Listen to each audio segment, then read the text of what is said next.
Voilà, je suis le père Bernard Laurent, père abbé de Maredsous depuis 2002 et ancien recteur du collège Saint-Benoît de Maredsous. Et voilà, quand j'étais recteur, beaucoup de mes élèves étaient dans le scoutisme et essentiellement à Maredsous, j'étais plutôt dans les Launes. Donc il n'y avait pas tellement d'élèves qui étaient dans les patros ou même dans les scouts. Quelques-uns étaient dans les scouts d'Europe déjà quand même. Et donc moi j'ai toujours apprécié ces mouvements-là parce que c'est un peu en complément de ce que l'éducation de la famille donne, l'éducation que l'école donne et puis l'éducation que la jeunesse donne. C'est un peu ainsi que je vois le mouvement scoutisme, c'est une éducation de la jeunesse par la jeunesse. Voilà. Donc en complément de ce que la famille offre, de ce que l'école et l'éducation scolaire offrent, et puis un autre aspect de l'apport éducationnel qu'on peut apporter à nos jeunes. Non, je ne pense pas qu'il y a des valeurs qui soient exclusives de la famille et du collège. Non, tout ça est un même ensemble.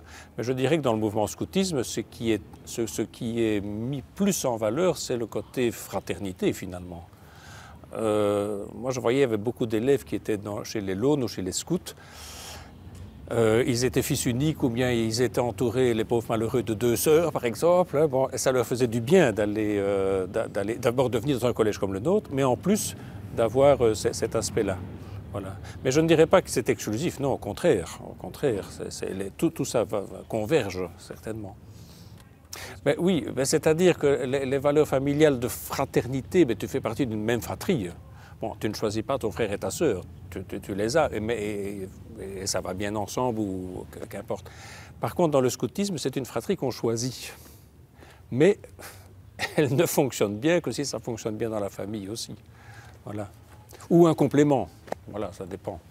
Mais voilà, je dirais le scoutisme, c'est une famille qu'on choisit. Mais sans exclure l'autre. Tout ça doit aller ensemble. D'ailleurs, les parents, normalement, c'est eux qui inscrivent leurs enfants chez eux. Voilà.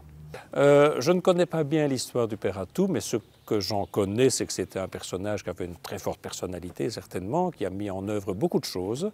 Non seulement il a créé les Launes, comme vous les connaissez bien, mais en plus c'est lui qui est à l'origine du fromage de Maredsous et de la bière de Maredsous. D'abord de la bière de Maredsous et puis du fromage de Maredsous. Donc c'était un homme qui avait un esprit très inventif, certainement. Et alors je sais qu'en communauté, ce n'était pas forcément un homme facile à vivre. Forcément, quand quelqu'un a des idées pareilles, ça peut un peu coincer, mais n'empêche, voilà, c'est un moine de l'abbaye. Et donc il reflète bien aussi ce qu'est la tradition monastique à Maredsous, parce que chaque abbaye a sa propre tradition. Et chez nous, la tradition monastique à Maredsous, c'est une abbaye ouverte. Donc très souvent, on pense que les moines sont des contemplatifs à 100%. C'est vrai dans certaines abbayes. Chez nous, ce n'est pas le cas. Dès le début, on a eu l'intention d'ouvrir une école et donc de se dévouer à une œuvre sociétale et puis de donner aussi de l'aide à la pastorale, que ce soit dans les paroisses ou recevoir des groupes dans l'abbaye, etc. Donc nous, on est ce qu'on appelle une abbaye plutôt ouverte. Non pas que les autres soient fermés, c'est pas ça, mais on a toujours eu un intérêt depuis le début à ne pas vivre enfermés dans nos murs, mais au contraire d'être dans nos murs, bien entendu, mais de pouvoir accueillir ce que la société attendait de nous. Voilà. Et ça va. La première œuvre, c'est le collège. La deuxième œuvre, c'est la bibliothèque et la recherche scientifique, et donc aussi forcément l'accueil de la recherche scientifique autre que la nôtre, pour publier dans des revues. Et puis après, c'est le pèlerinage, et c'est surtout l'accueil touristique. Maredsous, aujourd'hui, c'est 500 000 visiteurs par an. Donc c'est un des lieux les plus visités de Belgique. Voilà. Mais d'abord, pendant des années, on a accueilli des jeunes ici, que ce soit dans les camps ou bien au moulin. Maintenant, ça ne se fait plus pour différentes raisons. Mais les scouts continuent à venir ici. D'abord, les Launes, quand ils demandent, c'est ouvert. Donc pour eux, il n'y a aucun problème. Mais pour l'instant, voilà, avec la crise Covid, je reçois des demandes d'autres scouts ou d'autres troupes qui disent, voilà, on ne peut pas sortir de Belgique, ou bien c'est compliqué, est-ce qu'on peut venir chez vous? Et on trouve un endroit dans les bois, du côté des terrains de football, etc., pour les installer.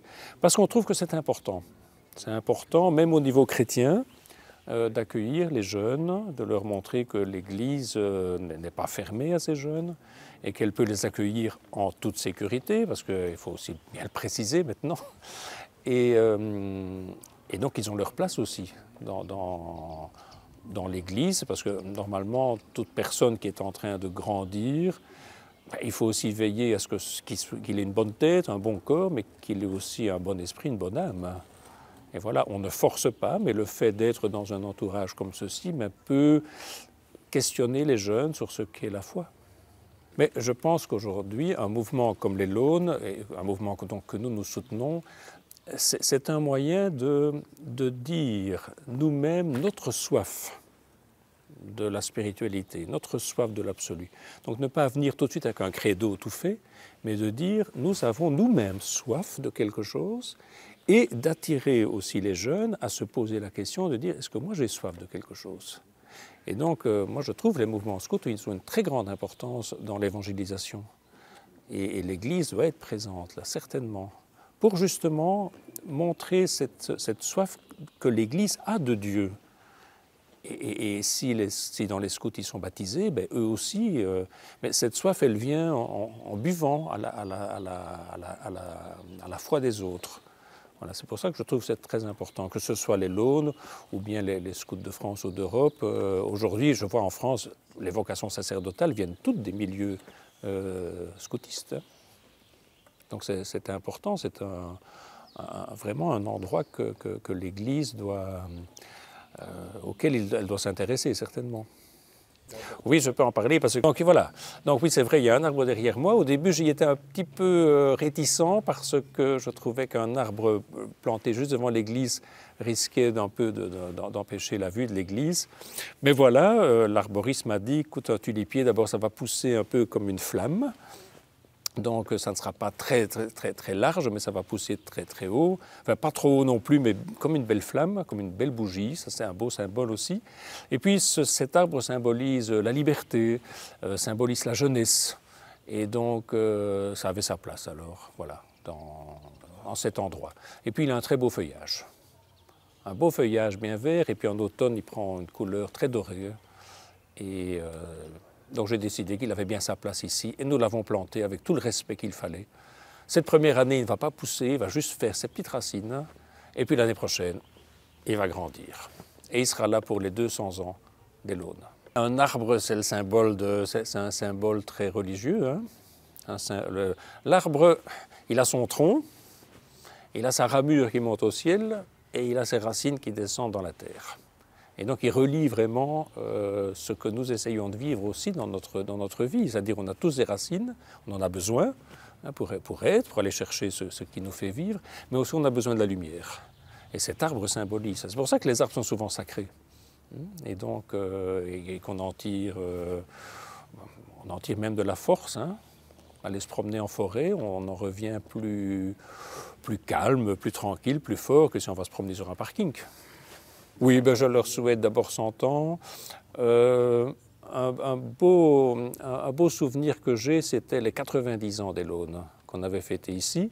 Le temps était épouvantable, il faisait mauvais comme tout. Par contre, dans l'église, je crois qu'il y avait 1200 personnes. Et à la fin de la messe, quand j'ai béni tout le monde, il y avait tous les petits Launes derrière moi qui étaient dans le chœur, qui ont dévalé les marches de l'église pour sortir. On aurait dit un tsunami. Et ça, c'était beau. C'est dommage qu'on n'ait pas pu filmer cette image-là, de voir toutes ces petites têtes qui déringolaient, mais vraiment comme un tsunami qui part une vague. Et donc ça manifestait beaucoup de vitalité, ça manifestait la jeunesse, bien entendu. Et on allait vers les 100 ans alors, et donc j'aimerais bien, bon il y a la crise maintenant, mais si un jour on refait une Eucharistie comme ça dans l'église de Maretsu, avoir de nouveau les petits jeunes derrière et puis leur faire dégringoler ces marches, et il faudra le filmer à ce moment-là, parce que j'étais le seul à voir cette image, et c'était vrai, ça m'a vraiment marqué.